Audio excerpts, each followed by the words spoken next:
गोलोम बोथोरनि बन्द समखौ ओरैनो थांगार होआखै सिखारि बांला गुदि एबसुआ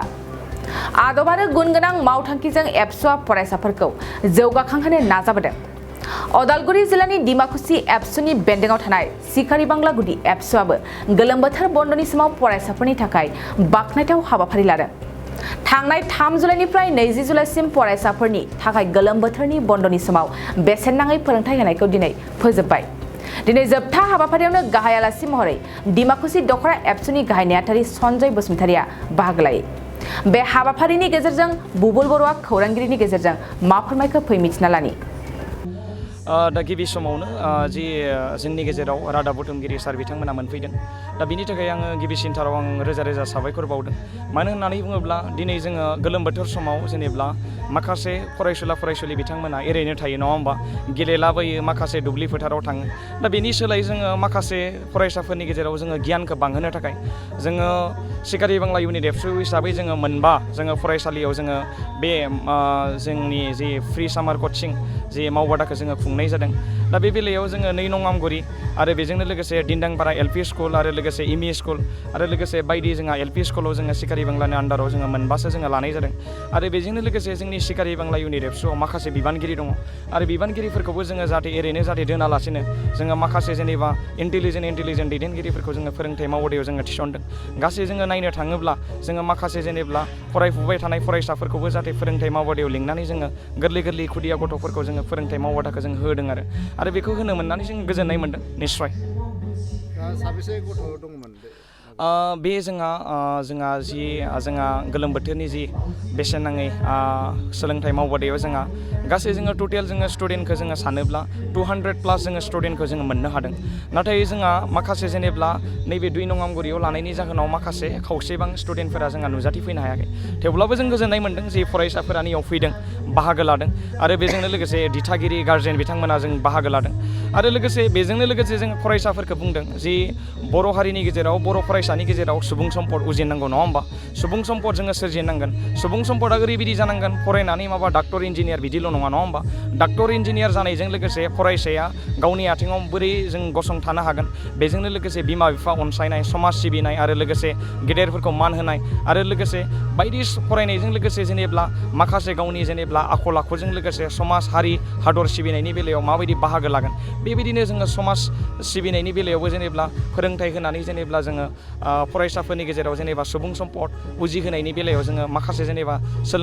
फोरोंथाइ मावबादाखौ जों लानाय जादों आरो। दिनैनि समाव माखासे फोरोंगिरिफोरा राजखान्थि दिनाव मैखोम खामानि मावनायखौ दा बे बेलायाव जेनेब्ला आं बुंनो सानो दा फोरोंगिरिनि मेन खामानिया जोंहा फरायसाफोरखौ जेनेब्ला फोरोंनाय आरो फोरोंनायजों लोगोसे जेनेब्ला फरायसालियाव माखासे गियानखौ जोंहा होनो गोनां थायो। जोंहा नुनो मोनो जोङो फरायनायजोंल' दानि जुगाव जेनेब्ला उथ्रिसारनाय जागोन बिदि नङा। फरायनायजों लोगोसे मानसिया गावनि हेल्थखौबो नायनो गोनां जायो। हेल्थ माने बोरै जोंहा स्पर्ट्स बिथिंजों जोङो नायनो गोनां जायो। जेरैबायदि जेनेब्ला गुबुन जोङो हादोरफोराव जोङो नुनो मोनो, गुबुन जोंहा स्टेटफोराव जोङो नुनो मोनो फरायनायजों लोगोसे जोंहा गेलेनायखौबो समान जोंहा मोनसे नोजोरथि बोनायखौ। बेनिखायनो फोरोंगिरिफोरखौ आं बुंनो सानो जेनेब्ला खावलायनो सानो माननि देरसिन सार बिथांमोन मान गोनां सार बिथांमोनखौ आं खावलायनो सानो जेनेबा फरायसाफोरखौ मोजां सोलोंथाइ होनायाव मैखोम जाहाथे बिफाव लानांगौ आरो लोगोसे बेजोंनो लोगोसे जोंहा फोरोंथाइखौ होनायजों लोगोसे जेनेब्ला फरायसाफोरखौ जेनेब्ला माखासे गेलेनाय बिथिं आरो माखासे आखल आखु बिथिं आरो माखासे जेनेबा सोलोंनो गोनां माखासे बिथिंखौ जाहाथे नोजोर बोनानै जाहाथे सोलोंथाइखौ जाहाथे होयो, आं बेखौ आं गुरै खावलायहरो आरो। बे समाव नुनो मोनो नंगौ खोथाया जोङो बुंनो सानोब्ला जेनेब्ला जों नुनो मोनो मोनसे प्रेक्टिकेल खोथाखौ जुदि जोङो सानोब्ला फांसे जुदि दंफांखौ जुदि जेनेब्ला जोङो जुदि देरहोनोबा जोङो लावहोनोब्ला नङा होमबा, बे दंफांखौ जोङो जोथोन लानांगोन। गिबियाव जोथोन लानानै बेयाव दै नांगोन, सान्दुं नांगोन, बेरा नांगोन नङा होमबा। बेफोरबायदि माखासे जेनेब्ला जोङो जोथोनखौ लानानै फांसे बिफांखौ जोङो फेदेरनो हायो आरो फांसे दंफाङा देरनायजों लोगोसे बियो माखासे जेनेब्ला हमनानै ला देरनायनि उनाव फिथाइ होयो, जेरैबायदि सायख्लुम होयो, साया होयो नङा होमबा, सुबुं माहारिनि गेजेराव गोजोननाय होयो, दान्दिसे सम जिरायनो हानायनि मोनसे स्कप होयो। बेबायदिनो जेनेब्ला गार्जेन बिथांमोना साननांगोन दि फरायसायाबो जेनेब्ला फरायसानि बेलायावबो जेनेब्ला गिबि समाव माखासे जेनेब्ला खस्थ'खौ खालामनांगौ, उन समाव बे खस्थ'नि फिथाइखौ गोदै मोनहैयो। आं बेखौ नुनो मोनो आरो जों नुनो मोनो जेनेब्ला फरायसा उन्दै फरायनाय बिथिङाव जेनेब्ला गार्जेनफोरा माखासे जेनेब्ला बिथिंखौ नोजोरखौ होआ। जेनेबा हमनानै ला फरायसाया मा नांगौ मा नाङा नङा होमबा, आरो बेजोंनो लोगोसे फरायसाया फरायनायावसो गोसोना एक्सुवेलि स्पर्ट्सआवसो गोसो ना माबा मोनसे रोजाबगिरि जानायावसो गोसो ना समाज दैदेननायावसो गोसो ना हारि सिबिनायावसो गोसो नङा होमबा बेफोरबायदि माखासे बेलाखौ नायनानै जेनेब्ला गारजेन बिथांमोना थुलुंगा होनांगौ थांखि बिथांखिफोरखौ लानानै फरायसाखौ जाहाथे फरायसालिफोराव एंगार हरनांगौ आरो लोगोसे बेजोंनो लोगोसे गेदेरखौ मान होनाय उन्दैखौ अननाय बेफोरबायदि आखल आखुखौ जाहाथे मोजाङै फोरोंनानै होनांगौ आं बेखौ सानो आरो फरायसाफोरखौ जाय खोथाया बेनो जेनेब्ला जों साननांगोन जेनेब्ला जोंबो सासे फरायसासो नङा होमबा जोंबो जेनेब्ला सासे फरायसा हिसाबै जोङो दैदेनगिरि मोनसे खामानि मावबोदों नङा होमबा खामानि मावबाय थादों आरो बे खामानि मावनाया बबेसिम थांगोन जों बुंनो हाया जेब्लासिम जिउ थागोन अब्लासिम जोङो नाजागोन हारिनि थाखाय हादरनि थाखाय जोंनि बर' हारिनि थाखाय खामानि मावलांनो बे बेलायाव आं नुनो मोनो जेनेब्ला आं बुंनो लुगैगोन जेनेब्ला प्राइभेटजों लोगोसे आरो सरकारि स्कुलनि गेजेराव गोबां डिफारेन्स दङ नङा होमबा गिबि सन्थाराव जेनेब्ला जोंनि गारजेना मा खालामो सरकारि फरायसालिफोराव जेनेब्ला स्टुडेन्टखौ थिनहरनानै माखासे जेनेबा जिखिनि जोथोनखौ लानांगौ बेखिनि जोथोनखौ जोङो लानायखौ जोङो नुनो मोना बे बेलायाव जोङो नायनांगोन फरायसाया फरायदोंना फरायाखै आरो बेजोंनो लोगोसे फोरोंगिरिया थिग टाइमाव फैदोंना फैयाखै बेफोरखौबो माखासे फोरोंगिरिफोरखौ जाहाथे नोजोर होनायनि बिबाना बिमा बिफानियावबो दङ दा बेनि बेलायाव जोङो नुनो मोनो माखासे सरकारि फरायसालि बेलायाव जेनेब्ला थि टाइमाव फै माखासे जेनेब्ला फरायसालिफोराव साखोन सिखोन लाखियो नङा होमबा दा दिनै नै नं नाम्बारियाव जोङो नुनो मोनदों नङा होमबा गेलेनायनि बेलायाव जुदि नायनो थाङोब्ला मोनसे जेनेब्ला गुदि फरायसालिनि बेलायाव फिल्ड थानांगौ नङा होमबा मोजां बिबार बागान थानांगौ मोजां इनभारमेन्ट थानांगौ बेयाव सार्कुलेट खालामनो हानायनि बेफोरबायदि बेलाखौ जोङो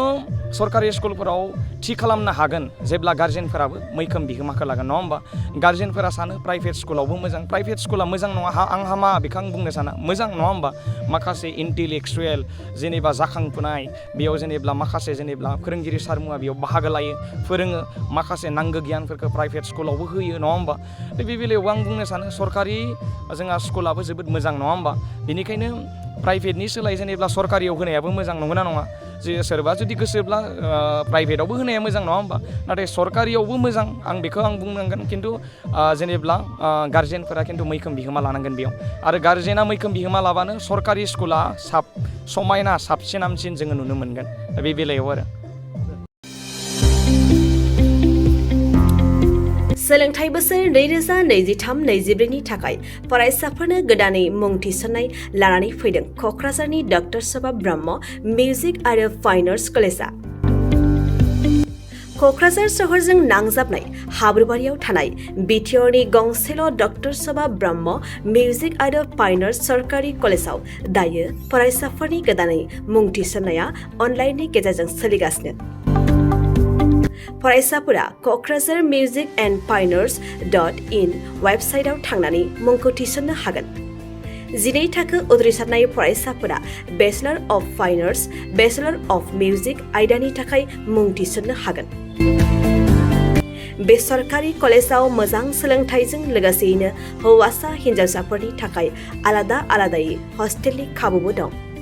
गोसो गोनां फरायसाफोरा क'क्राझारनि डक्टर सभा ब्रह्म मिउजिक आरो फाइन आर्ट्स सरकारि कलेजआव गोदानै मुं थिसननोब्ला नैबे मबाइल नाम्बार 9085292451 आरो